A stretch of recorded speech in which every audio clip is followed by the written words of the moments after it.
I don't I don't know if I should start in the beginning or in the end, uh, because this journey hasn't ended for me. Uh, let's see. We'll start at the beginning.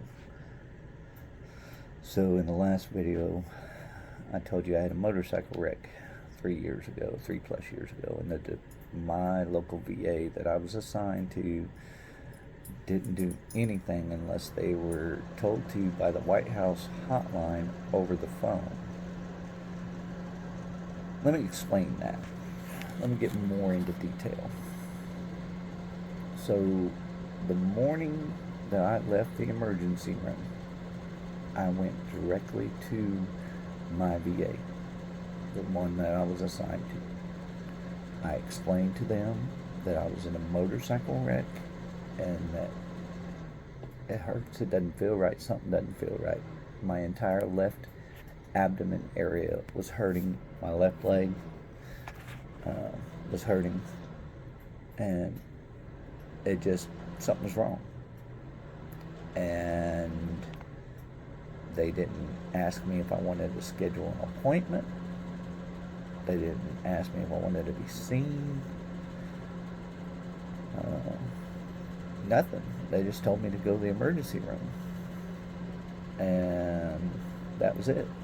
Well, I explained I had just left the emergency room. And we went on, and I left my doctor's office that day, not being seen, not having an appointment made, and I was very frustrated and upset about it. So I started reaching out to people. I was like, hey, how can I get some medical help? That, how can I get them to listen to me? And I found out about the White House hotline. I mentioned that in my last video. The White House hotline is there for veterans who are having, it's for anybody in the VA that's having a issue with the way something's being handled, if they feel that it's not being handled correctly. So it's an inquiry. So you get people in Washington to look into this issue with the VA, the big guys. The White House hotline comes after the patient advocate. After the patient advocate, if you can't get anything resolved there, you call the White House hotline, and I'll try to figure out how to get that number inserted into the video, hopefully. This is all new to me. But yeah, after I'd contacted them, I managed to get one MRI out of my team, and I had to make a decision on which area, either my left shoulder, which I had had 4 surgeries on prior to, or my left abdomen, which was still in severe pain. I landed on my left side on this motorcycle when I had that wreck. And I went for my left shoulder. I've had surgery 4 times on it. I've got an anchor implanted into it, and it was just destroying me physically. It was hurting like no tomorrow. So once I left the VA and went and had this CT done, I came back, or I went home, got a phone call, said everything was fine, everything looked normal. And at this time, I had still not been seen by my VA physician. So the next morning, I drove up to my VA center. It's a local CBOC. And after they had opened, and I asked if I could find out why my assigned doctor has not seen me once for this motorcycle accident. Not one time. And I told that to the triage nurse. I'd like to know why my physician hasn't seen me for this. I'm still hurting. He hasn't made an appointment. Why? And she said she had to go in and find out. And I was like, okay, well, I'll park over here and just wait. That way these people behind me don't have to wait. So I pulled over and parked in a legitimate authorized parking spot, turned off my car, and called the White House hotline because I wanted to have somebody else on the other end of the phone when she came back with my explanation of why my doctor had not seen me at all for my shoulder.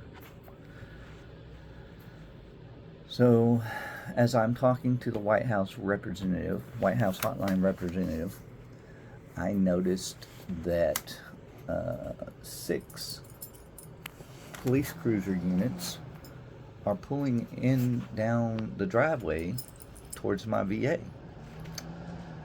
And then I'm surrounded by police officers.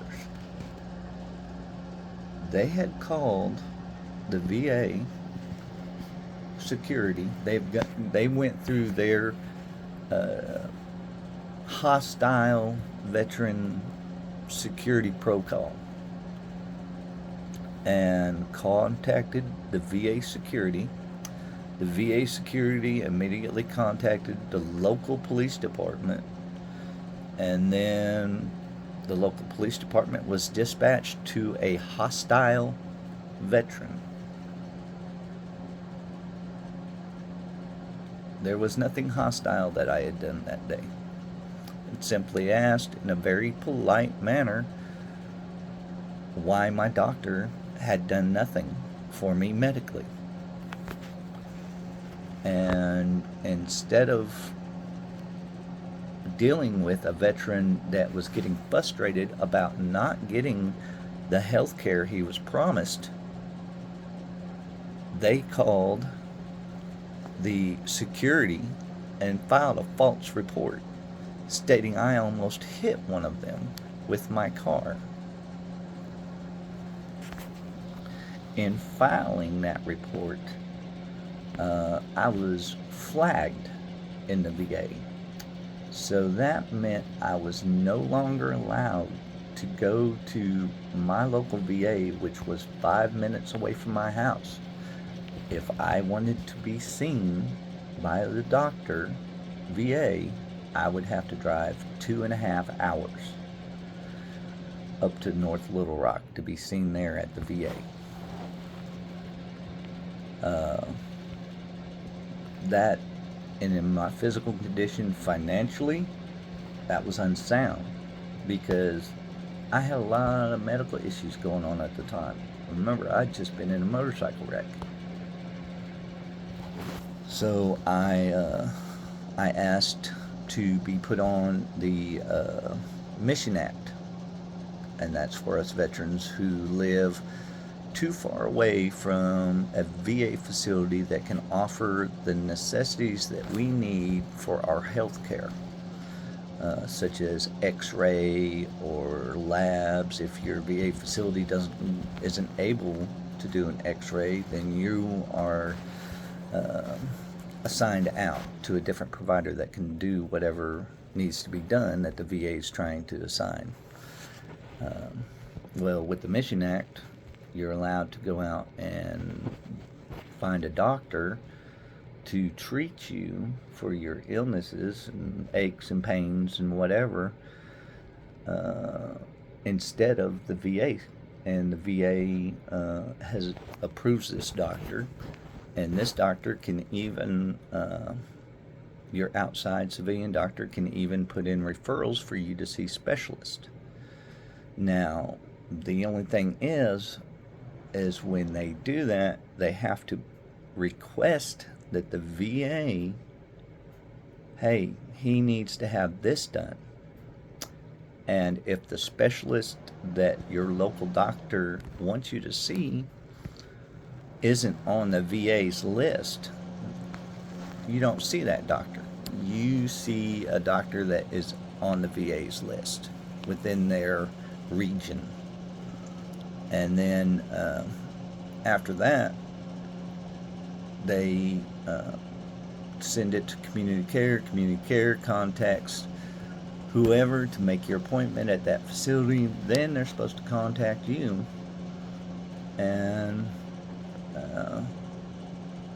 that's when you get your appointment.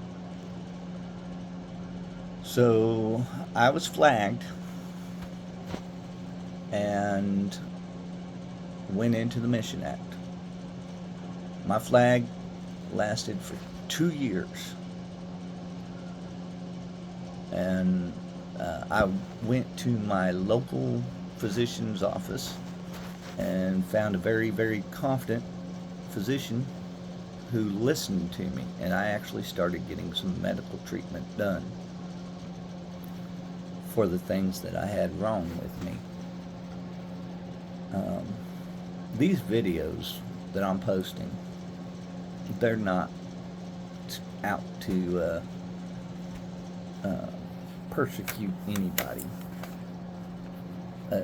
I'm not on a witch hunt. I want better health care. Not for just me, but for every veteran. Every veteran deserves better health care. We were promised it for what we did for our country. Sacrificed our lives. Some of us came home, some of us didn't. Some of us that did come home are still there. And the damage done to us physically and mentally is too much to ignore and try to cover up with pills as Band-Aids. And I, for one, am tired of having a Band-Aid put on something like a open fracture. It's not going to fix the problem. The problem lies in the system. The system needs to be improved, upgraded, and revamped. Go through the SOP. Get it right. Talk to the veterans. So please, share this story. There's more to come.